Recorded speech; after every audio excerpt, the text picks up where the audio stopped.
It's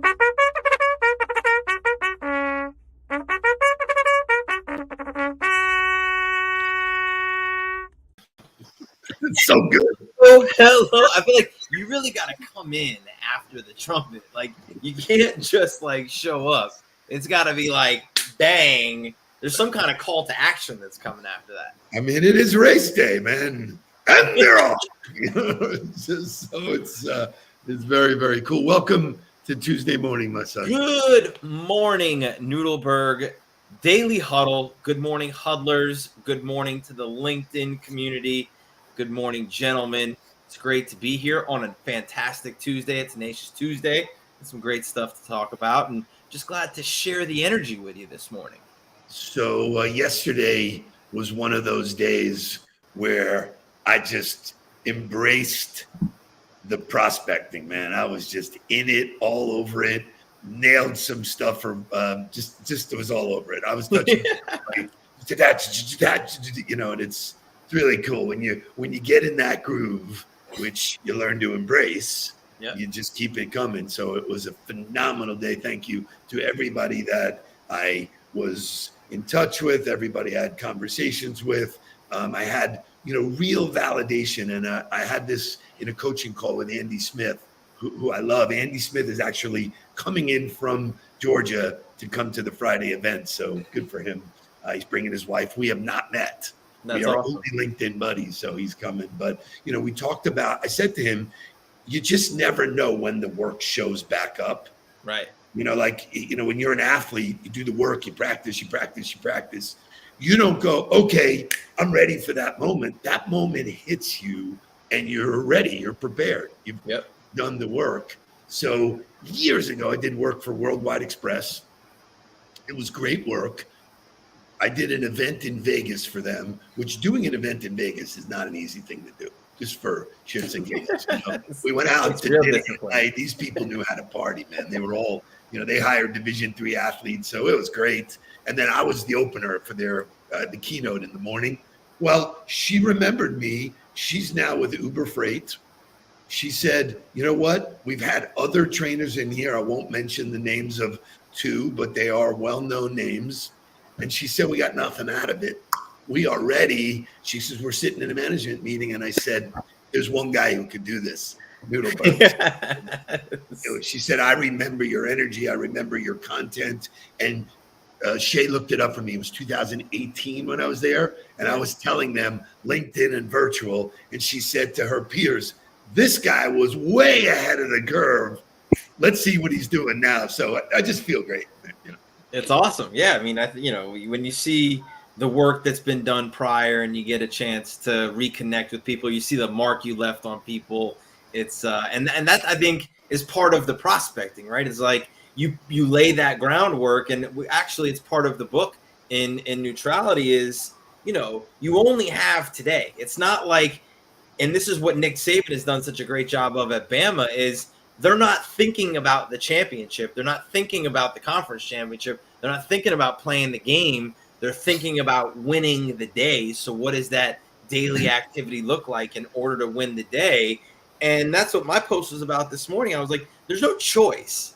Like, if you said you wanted to hit a goal, whatever that goal is, it takes what it takes. The rules are the rules. You need to do what you need to do. If I want to lose weight, there's no choice to whether or not I should eat the donut.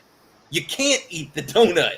There's no choice. I love it. So, that to me is, you got back to the work because there's no choice. And you and I had a conversation yesterday. It's okay, what do we need to focus on? If that's the focus, then here are the behaviors that align with that focus. Go do it. And you either do or you don't. There's no in between in that. It's such a great conversation because you don't know when it's going to show up. Right. Something I did in 2018. And it was done, it was baked, and it took that long for that cake to bake.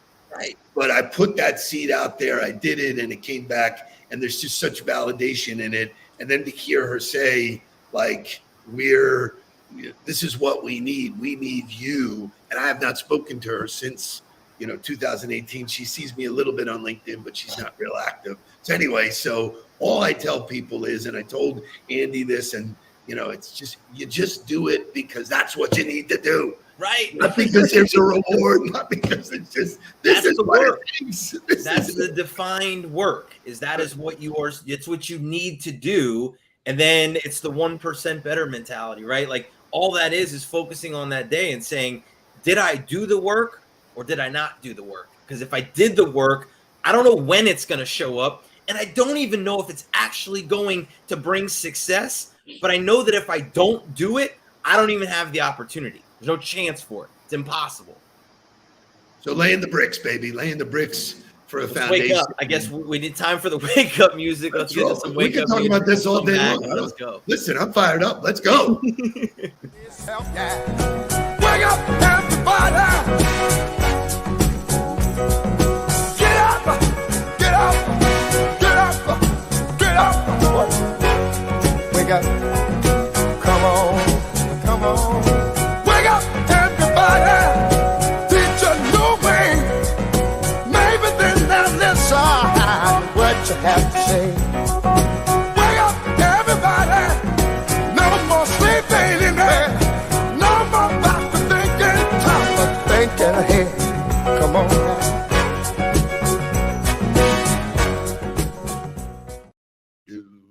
All right. Today in 1976, Taxi Driver was released. Maybe the best scene in Taxi Driver. We're going to play it. We're going to show it. And then we're going to talk about what the fundamental of this scene is. Shay, take it away. Faster than you. Saw you coming, you shitheel. I'm standing here. You make the move. You make the move. It's your move. Don't try it, you.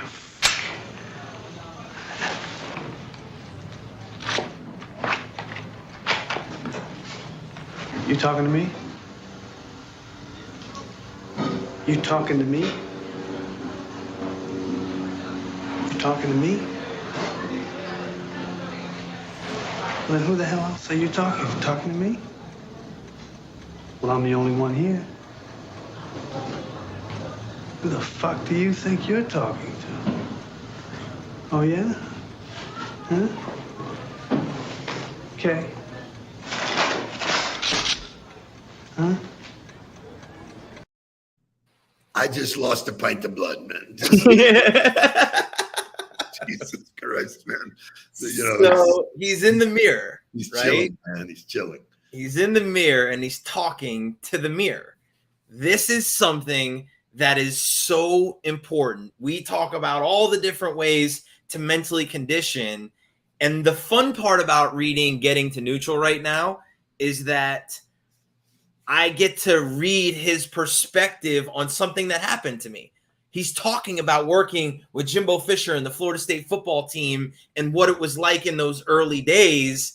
And I get it from a perspective from him that I didn't really have before. But so one of the things that we talk about, and this is important when we talk about mirror talk, is you're either thinking positively or negatively, and he's created neutrally, which is the non-negative, and eliminating that. But right there in that scene, he's looking in the mirror and he is projecting himself into the situation he's going to be in and talking it exactly the way he wants to talk it, doing the thing he exactly wants to do. And I'll never forget, I just read this part of the book. Trevor came in and made it real simple for our 18 to 22-year-olds to understand what he was trying to accomplish with one simple phrase. And the phrase was, stop saying dumb shit out loud. That was his thing. And I kind of sat there in the room and I was like, how much are we paying this guy? You know what I mean? Like, that's what we're paying him to come in and say. But it clicked for them because they understood that what they said out loud was going to come to fruition. It was going to be the thing that either limited the amount of success they had or kept them from having success. So for them, it was stop saying dumb shit out loud, which then allows you to, once you stop doing that, then it allows you to start saying things you should be saying out loud in order to project yourself into the situations you want to be in. So help me bridge mirror talk to self-talk. Is it the same thing? Same. Is it projecting and seeing it? Because you can see body language, you can see facial expressions, so you can see whether you're smiling. What's interesting, you talk about mirrors. Back in the day when I was in the cell phone business, most of the work was done via a regular hardwired phone. We were sitting at desks and you were calling and connecting with people. And I made it mandatory that everybody had a mirror in front of their desk.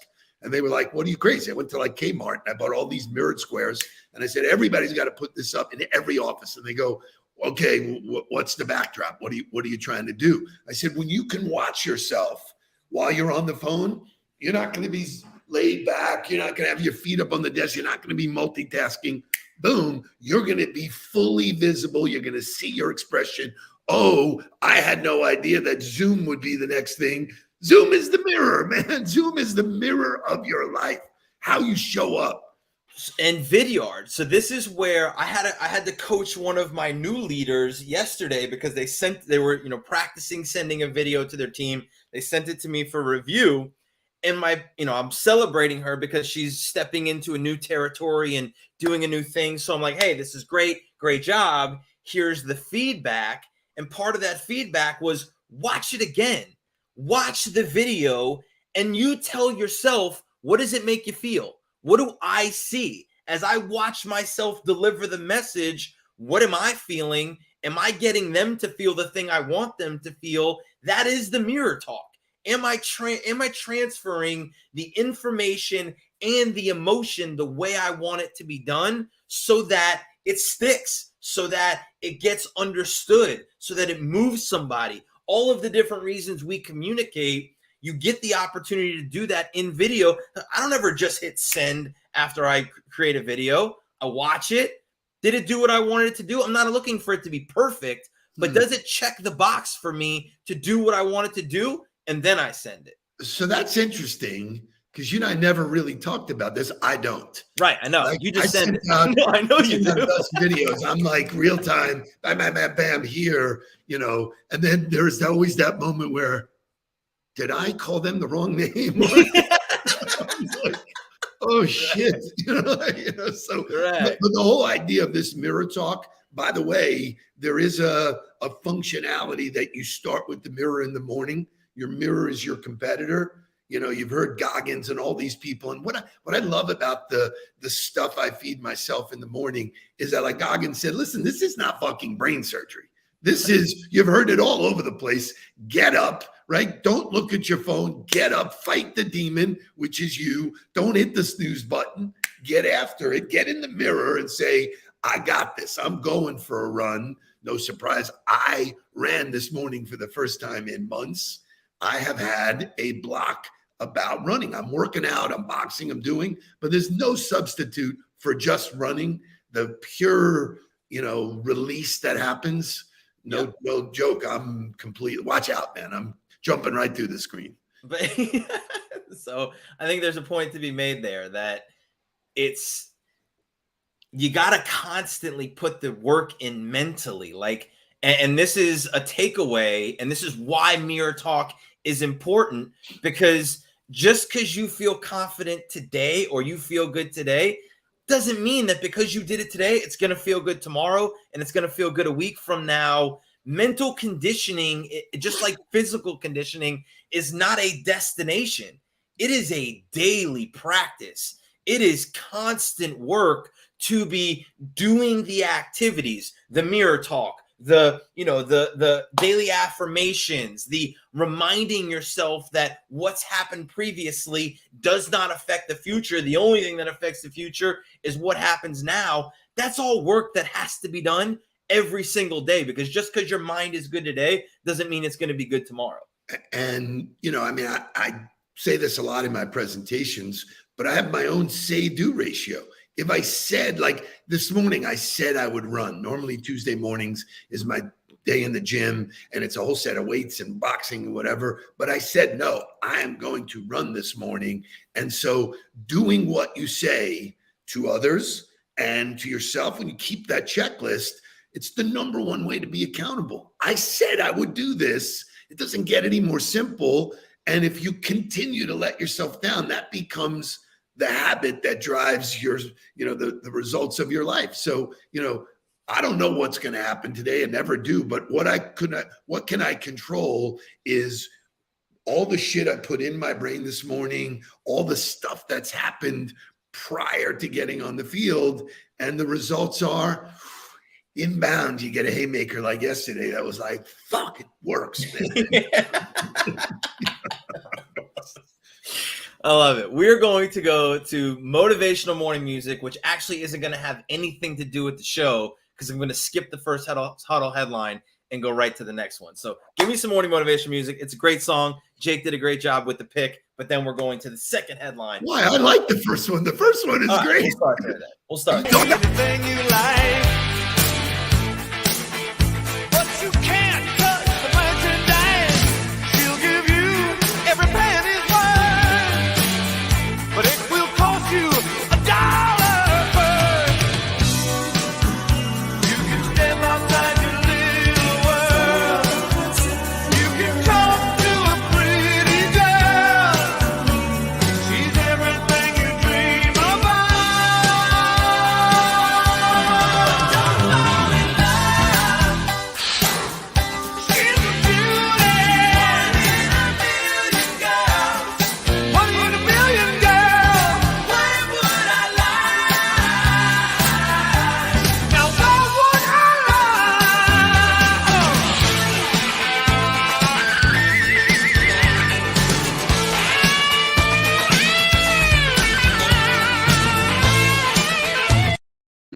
So you were not going to make this leap, but this is all about looking yourself in the mirror, man. This 1,000%. This is unbelievable. 1,000%. This is, forget about all the other shit you can talk about. This is a stat that is mind-blowing. So Shay, give me the huddle headlines music because we're coming in with maybe the grossest headline of Wow, it's 2023. unreal. This is unbelievable.